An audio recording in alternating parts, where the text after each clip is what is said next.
Sweet and gentle soul, like an angel from above, uplifting and inspiring people, making dreams come true. A grateful nation says kudos to you. Doing good in your neighborhood each and every day. The Susan Show. She was a perfect little girl, A first form student at St. Ange High School. struck by tragedy, Lost her leg to cancer. but she was determined that she would walk again. Another lump was there. It was breast cancer. I'm 21. It's just unfathomable. Even after this treatment ended, I still needed a life. I still needed to go to school, to go to work.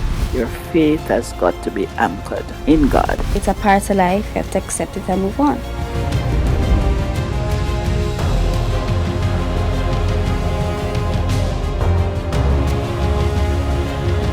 Hi, I'm Susan and welcome to the show. Today we will be reflecting on the life of Josan Sutherland, a very dear friend to the Susan Show. She's been on the show several times, and we have with us her mother, Carmen Sutherland, and her Auntie Anne, Anne-Marie Stewart. Now, Anne-Marie, you are why I met Josan in the first place. Yes, I can't even say thanks again for what you did for Josan. Right. Josan was a student at St. Andrew High School, and I was the PTA president. And we just found out that she needed a prosthetic leg. Right. And the Susan Show came to the help and the assistance. Thank you again. One day I was in a sales meeting, knock on the door. And there was Susan with her crew and camera.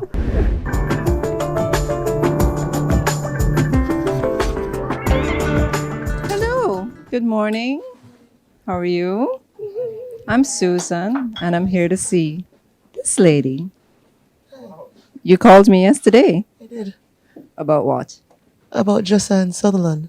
What's wrong with Josan? A first form student at St. Andrew High School that lost her leg to cancer. And I'm trying to get a prosthesis for her. And you have how much so far? My goodness, we have 3,000 US. We need 5,500 US. That's approximately 2,500 US? Yes. Well, I made a call last night. Oh.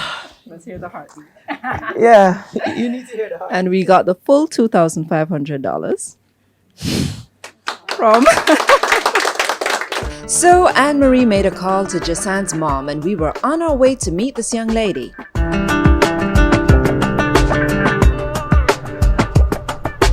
Hello. You are? I'm Josan.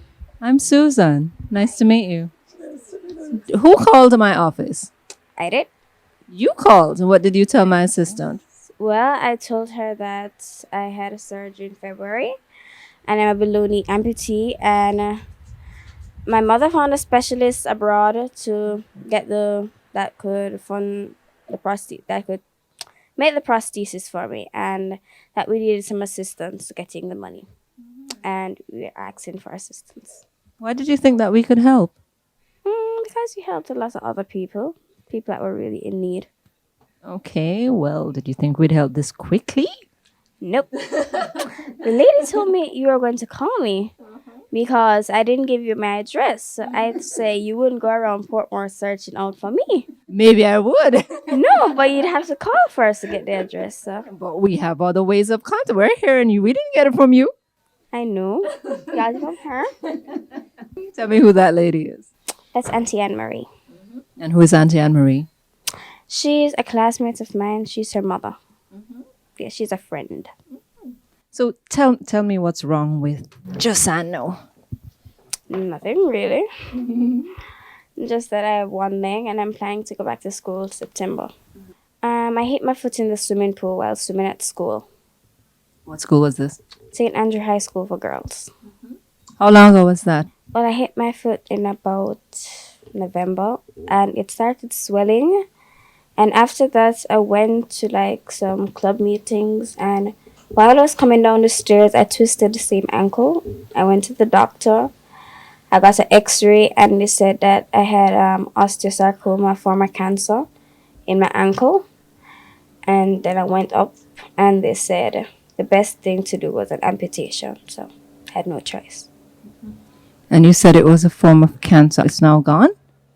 Well, I've done 6 courses of chemotherapy, so hopefully, yeah. Do you have to do more? Well, I'm supposed to do 9, but I chose to do 6, so hopefully it's gone. So do you want to know why we're here? Do you want to guess why we're here? Nope. Yes, you're going to guess. I'm going to make you guess. Go ahead. Guess why we're here.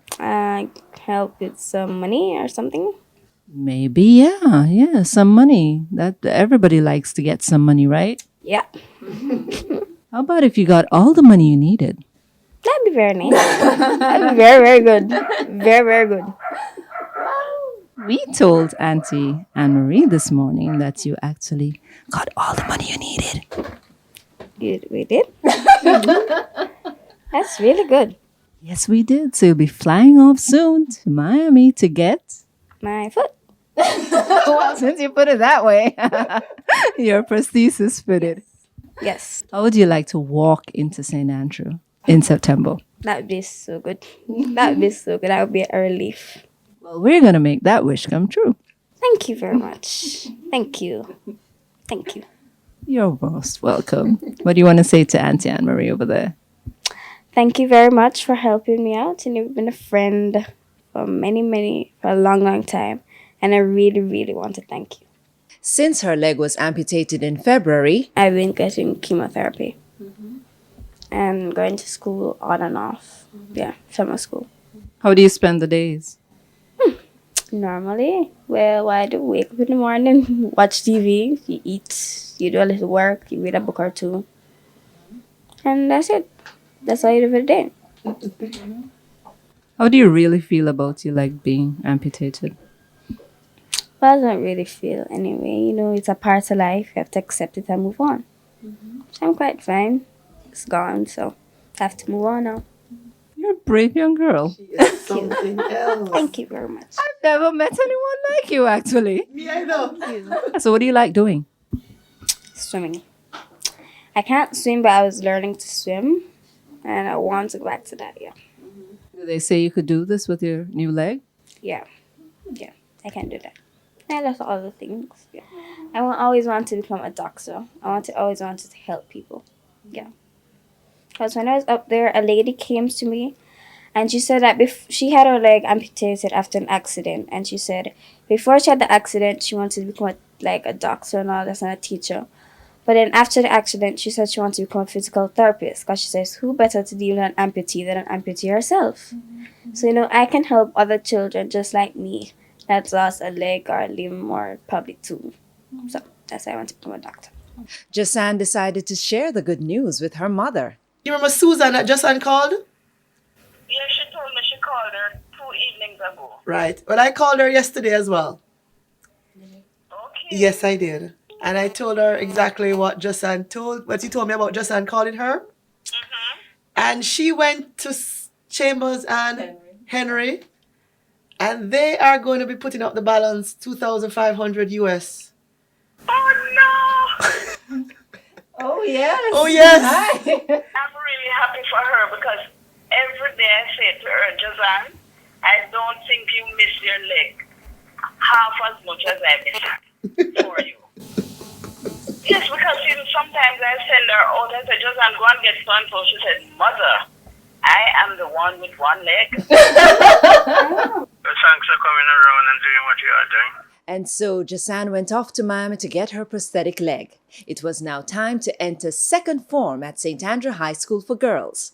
We decided that this would be a day she would never forget.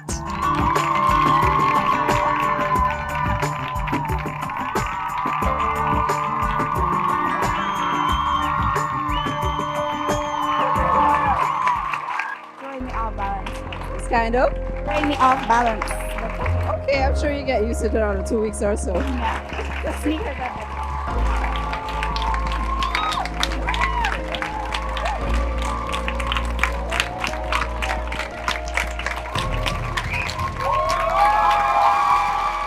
I want to say that we're happy to see you and we've missed you so much. And I want you to just enjoy your year and catch up. Hopefully just catch up with us. Show her how much you miss her. Coming up, I opened it. And when I read it, I just turned around put my back to the counter and I said, dear God, I knew something was coming, but not in this magnitude. She'll give love. She's got so much love. Doing good in the neighborhood, touching lives. Josan Sutherland was a bright young lady with a promising future, but to her family, she was so much more. First of all, the day of that surprise, I just remember the limousine. I know. But let's take it back a bit. Who is Josan Sutherland, Miss Carmen?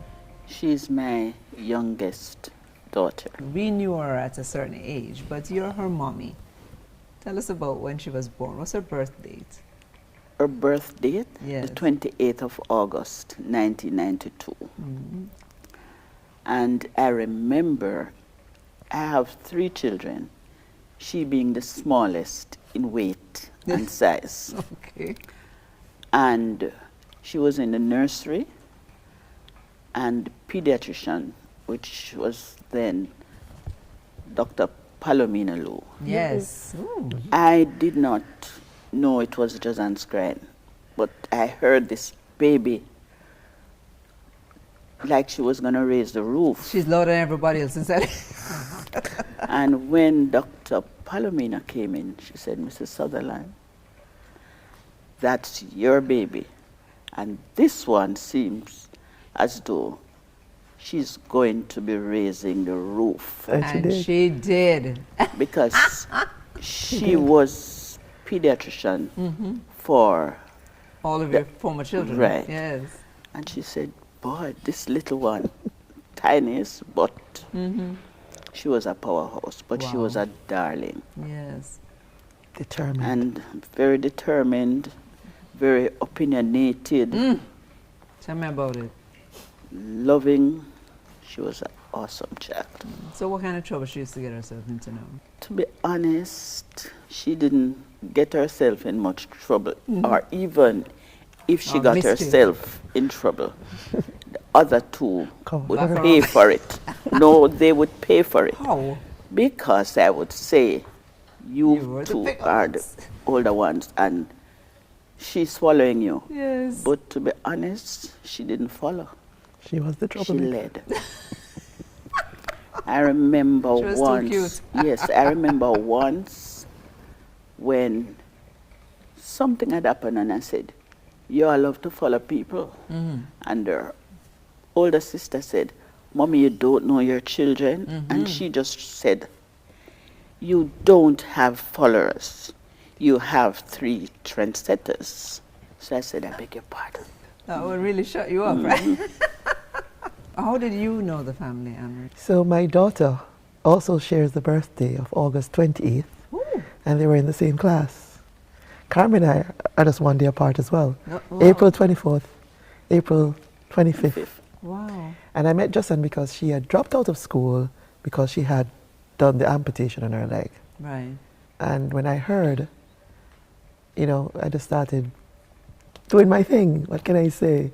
And it wasn't really dropping out. She had to take time off. She had to take because time off because she couldn't could walk. not She had no walk. prosthetic leg, right? Right.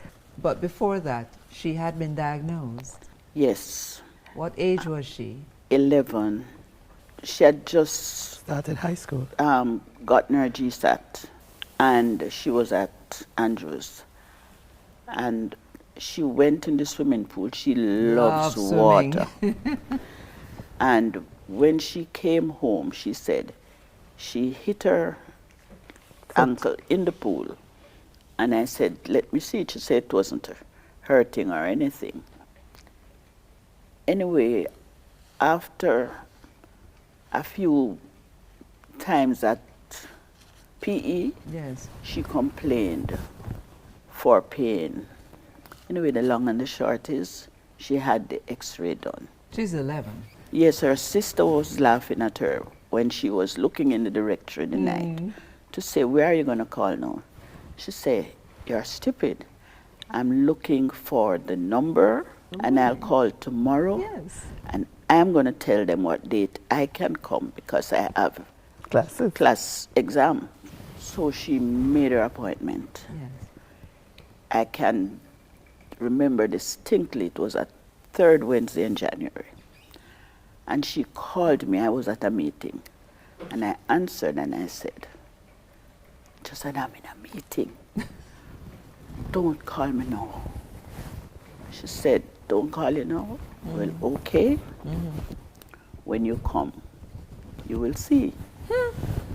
So I was in the meeting, but then, you know, it took a turn. Yes. When her father came, she was the first one to jump out of the vehicle, and she said, Mommy, if you ever see the x-ray, it looks like flowers is growing beside my bone. I said, like a flower growing beside your bone?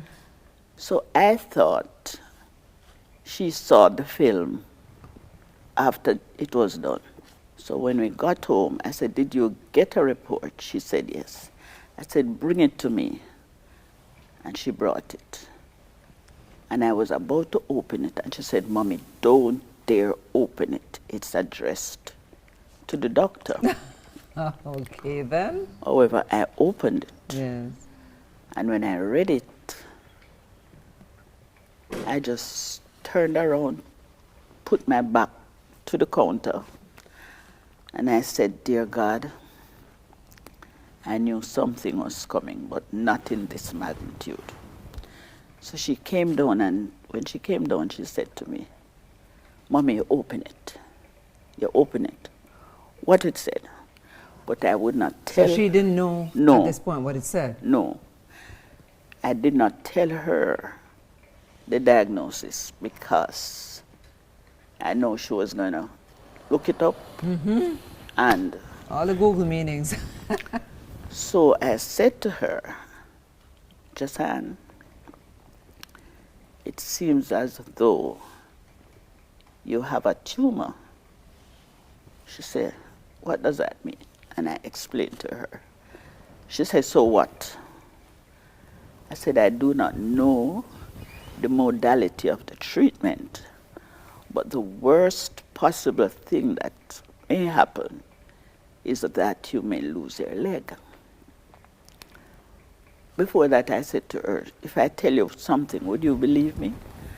And she said, yes, you have never lied to me. And when I told her about the possibility of losing her leg, she said, Mommy, don't you worry. You'll have a daughter with one leg, 5 toes, but a life. This girl is too much. Yes. Absolutely. So she's motivating you, Yeah. now, and she's the one with affliction. She said, and what if I don't decide to let them cut my leg? So I said to her, if it's not done, your quality of life may not be the same, and the outcome, you may not live very long. And she said, don't you worry. I'd love to die of old age. I could remember the day when Josan reached, and I was the first one go out the door. And when I see Josan was coming in with one foot on a crutch, and I started to cry. I couldn't look at her. And she hugged me and said, Grandma, what are you crying for? Don't cry. We kept track of what was happening, so when we heard she was to return, it was just a wonderful experience. And then Josan herself, so full of life, and you can't be sorry for Josan. No. You just have to work with the program. I'm glad to see you back. And I hope you will catch up in class. You're truly blessed by God, and you're a survivor. Such a wonderful, exhilarating experience, because it was a whole school experience, All of us were concerned about this little girl who had come the year before, and by October of her first form year, we found out she was ill. And then, of course, one thing led to another, but the whole school became so involved. After 2 months in grade 7, Josan returned to grade 8, and she fitted in so well, and she did so well. Josan was a normal child. She did everything including swim. Josan would just take off the false The leg leg? and she jumped into the pool. She was Miss St. Andrew. As you know, eventually she became Miss St. Andrew High. She entered the competition. Yes. And what would this have taught the other girls around her? I think it taught all of us an important lesson about life, about your attitude, about how you face life. A lot depends on your mindset, on how you think. Next, She said, Mommy, nothing more is there to cut out. So let's get it over and done with. Double mastectomy. She'll give love. She's got so much love. Doing good in the neighborhood, touching life. Josan Sutherland lived life to the fullest despite several bouts with cancer. Her mother and friend reflect on her battle with this condition.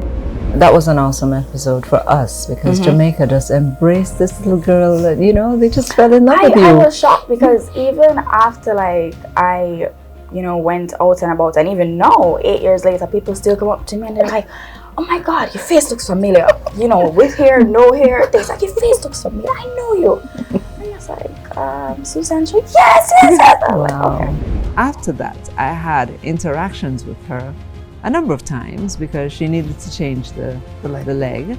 And we found out that she was afflicted once again with breast cancer, which is when I think I came back into her life. How did she find that out? I being a midwife, and a part of the job is teaching people how to examine their bodies. So she did her self-breast examination.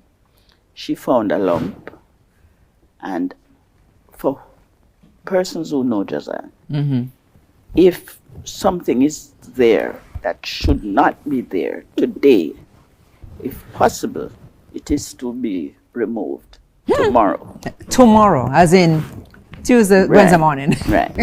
8 years later, you thought this was, over. What happened? Well, my journey with the whole breast issue started about from I was 19. I remember it clearly, it was the night before my math CAPE exam, and I was sitting on my bed, I was doing some work, and my hand was on my chest, and I felt the first lump. And it was like, I just was like shocked still. I couldn't even call my mother, my father, I just was still. And I said, "Lord, I don't know what this is, but we're gonna have to fix this. We're gonna sort this out." Okay.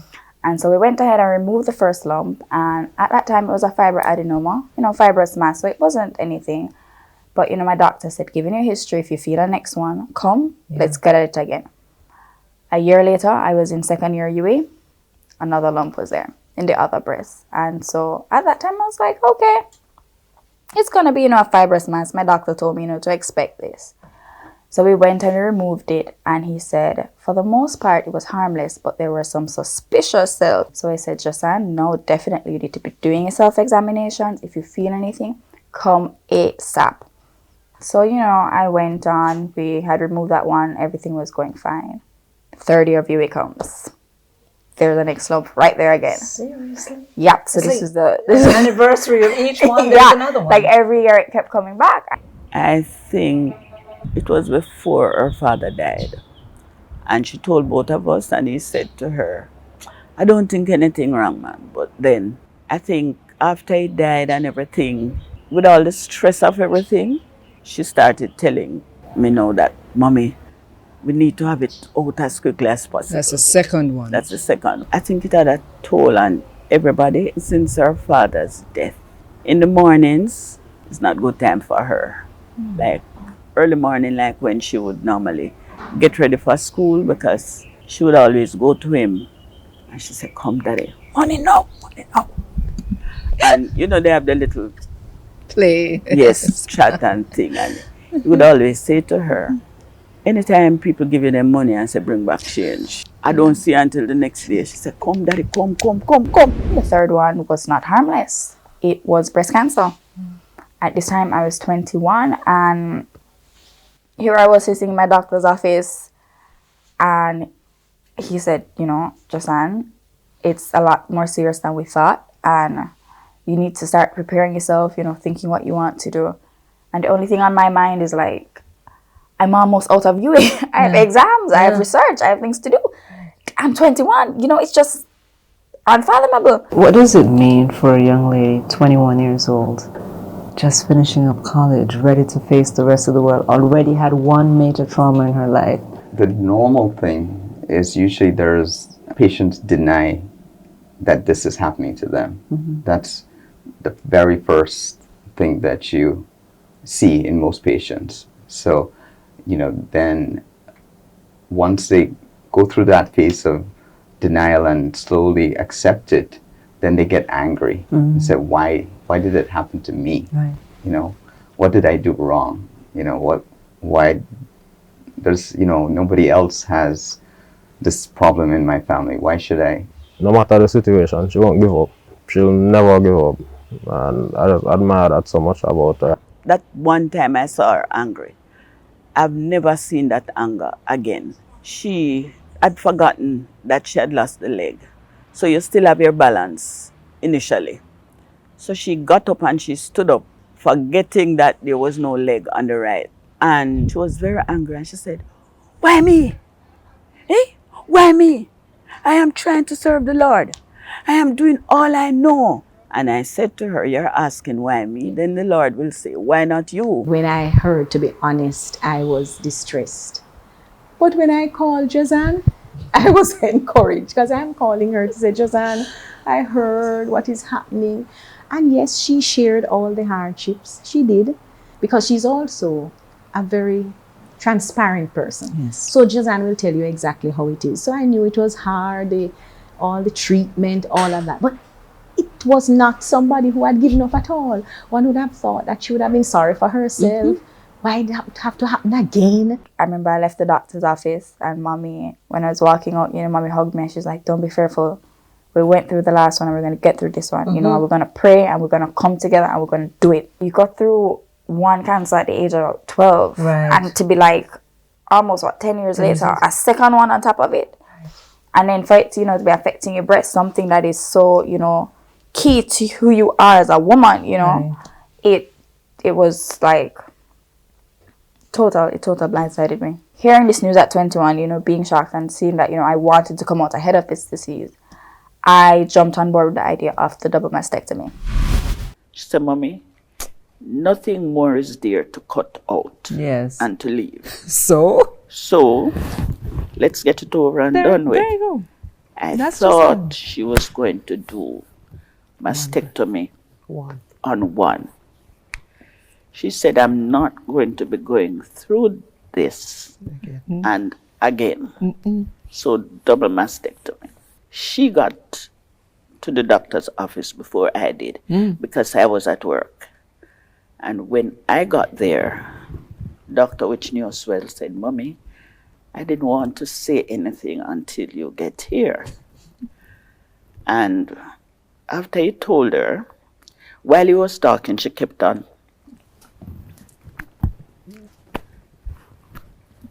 So, I said to her, just be patient. She said, "I have a class." Yeah, let's get this over and done with. So when he told us, and he said, "I really don't know how to say it," she said, "Just say it."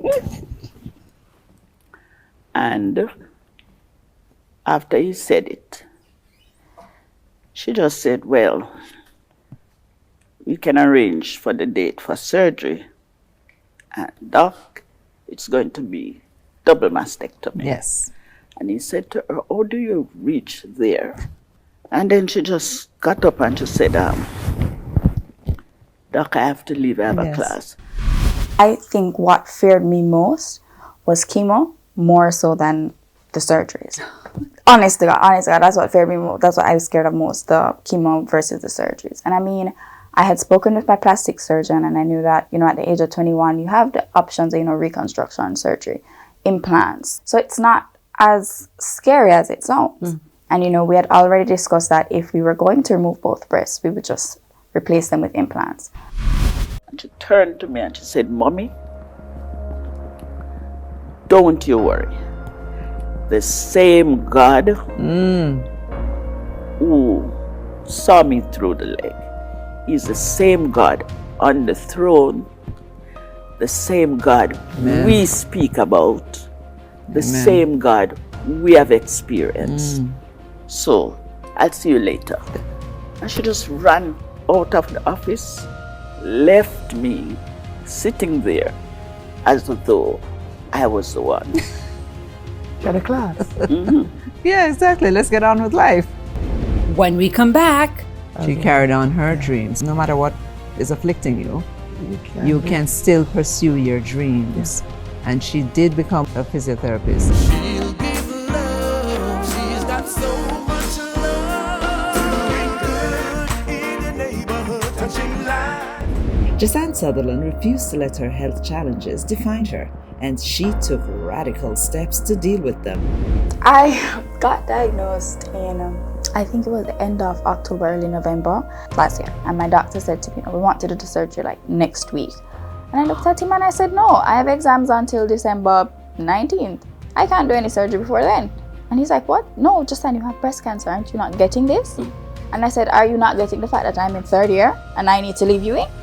And throughout the semester, I went to classes, I did my research, and then I had to leave school and do CT scans, and then I'd come back to school, and then I'd have to leave school to do bone scans, and then I'd come back to school, then I'd have to leave to do, blood tests. Just between October and December. Right, so it was like school, work, research, investigative tests. And so, we tried really hard to make it work. If I missed classes, my friends gave notes, my teachers provided notes. When I sat and listened to the surgeon talking to her, one of the doctors said to her, where do you garner all of this strength from? And you don't seem to be so, not even sorry for yourself. And she said, Dr. Gibbs, my mommy says, whatever happens to you in life, grieve for the moment and move on. And the surgery went well. It was without a hitch. So I came out and mommy said the first thing I said to her when I woke up was, can I get some fried chicken? Right? So she was like, yeah, she knew I was fine. She knew everything was good. And then came the chemo. Was it like the first time? Thankfully, the oncology team I had when I was 12, I still have them now.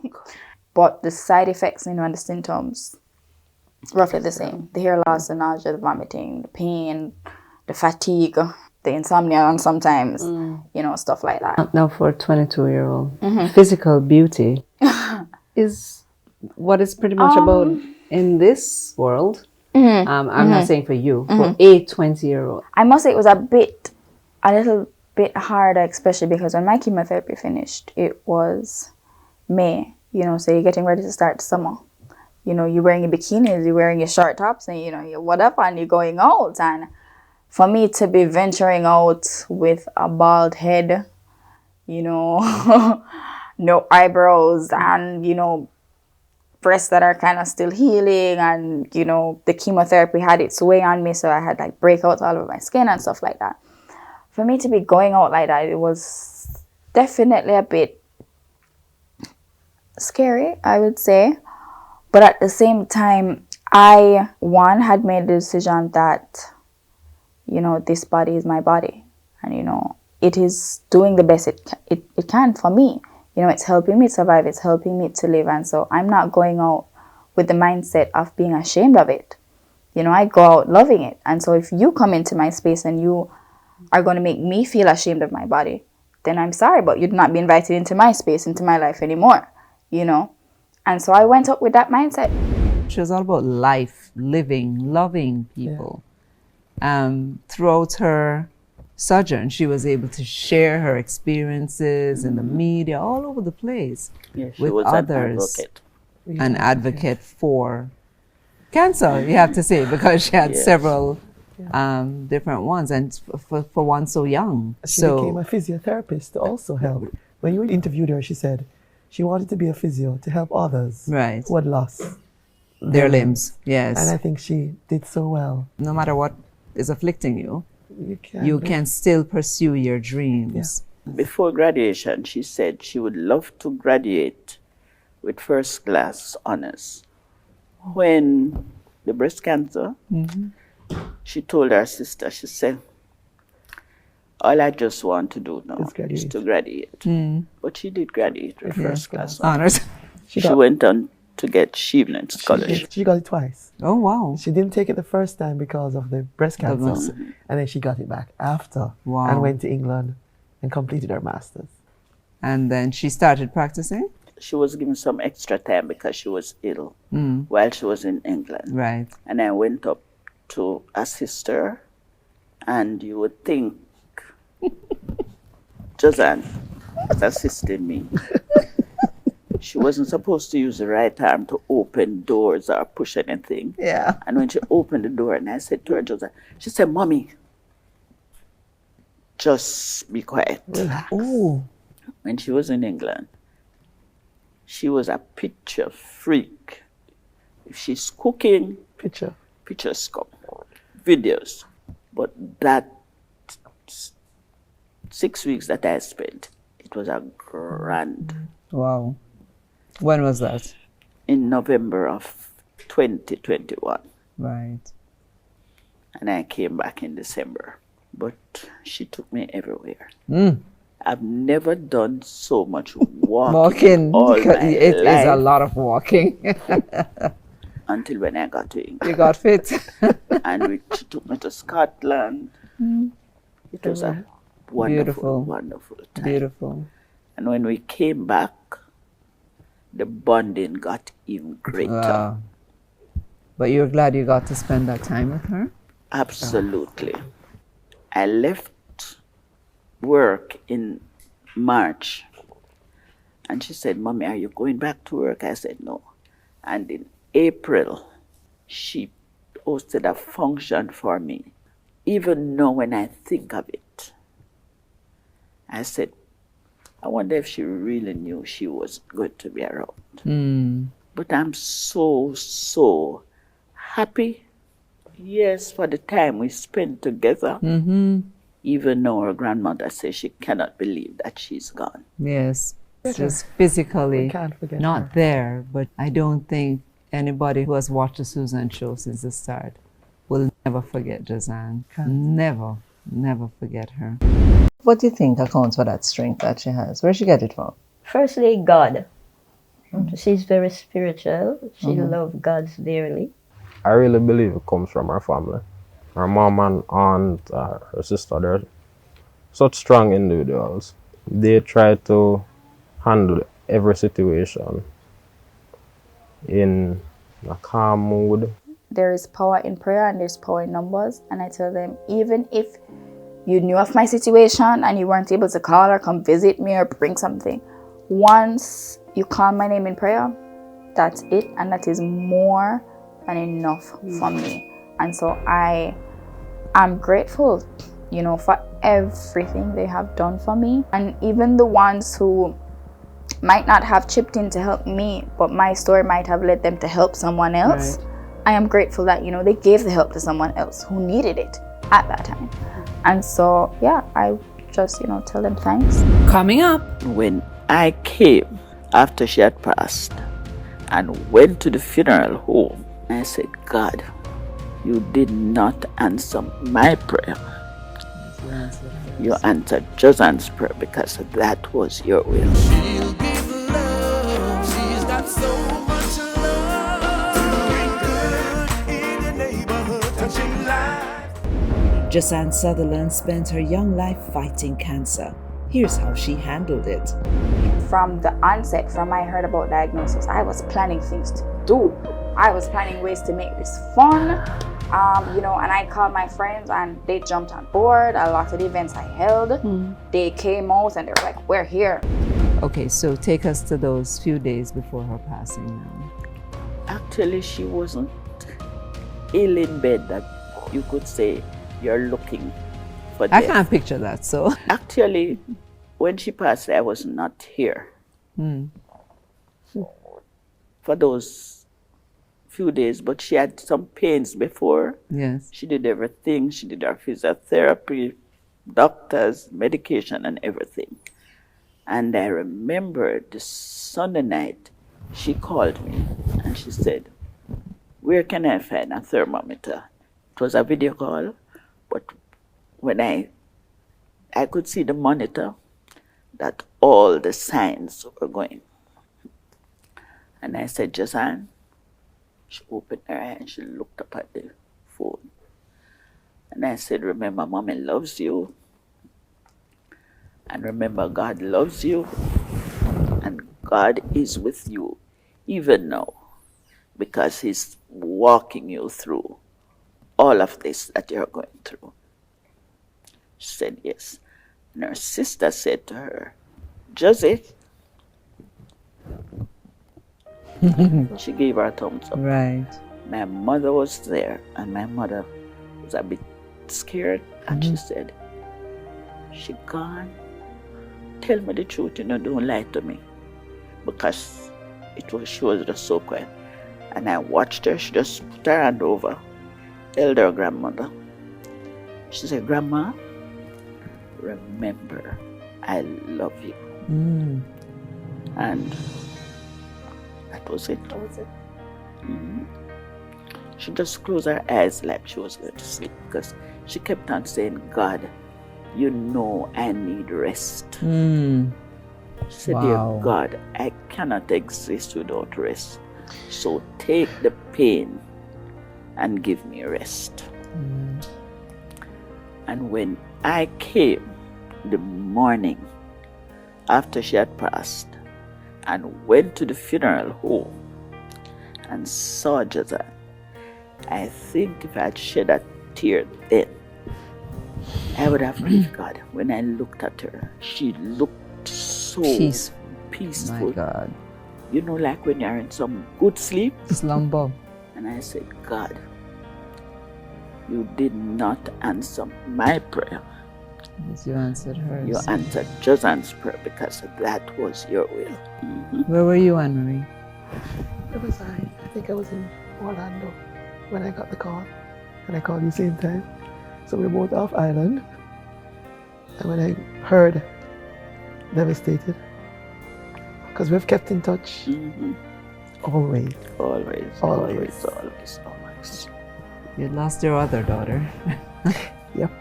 And you've been with her for so long. 18 years. At least 18 years. Because the Susan Show is 18 years old. That's why it means so much to us. And I can't tell you the impact she has left on our show, on our lives, and on the lives of Jamaica. She did carry the flag high, as Dr. Palomina Lou had said. This one is gonna tear up the place. And so she did. I especially, see myself in the future working, with women with children who have gone through, the travesty, this disease that is cancer. The thing about Josan, it's not that she's just one type of person. She is filled with expression and life. So there are so many characters to this person. But if it's one thing is that she will always be smiling. I think Josan knows this. I tell her that she is an inspiration to me, and I think anybody she meets, and she mustn't change. Anyone who meets Josan will never, ever, ever forget her, if it's even for a second. And we have not forgotten her either.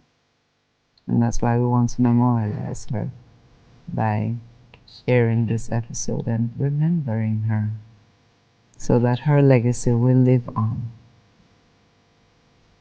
I thank you so much for coming and sharing this personal, very personal story, both of you, of your interactions with the young lady we know as Josan Sutherland. May her name live on forever. May she rest in peace. God bless you. Thank you. Thank you. You're welcome. Any words you want to leave with Jamaica, those who she has touched? Your faith has got to be anchored in God to be able to withstand any difficulty. Yes. And family, and when I say family, it doesn't necessarily refer to biological families. Family, Yes. whatever circle you are, is very, very, very important. I think I would say you can do all things through Jesus Christ who strengthens us. Amen. Thank you so much for coming, ladies, and sharing. Jesus came that we may have a more abundant life, and Josan Sutherland did just that. Although her body was stricken with health challenges, she believed in living life to the fullest. With God and her family surrounding her, she never gave up. Hers is definitely a life to exemplify. She will remain in our hearts forever. So, I believe her message is to choose to live and to look to Jesus for a more abundant life.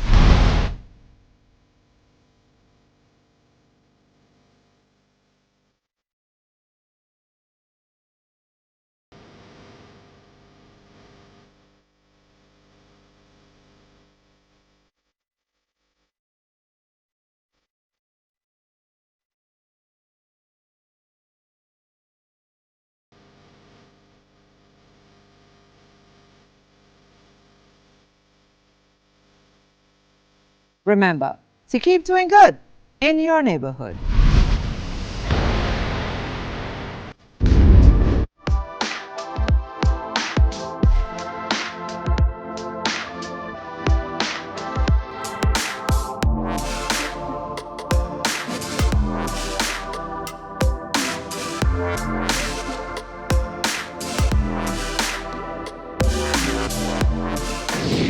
Please like, subscribe, turn on post notification to see videos as soon as they're uploaded.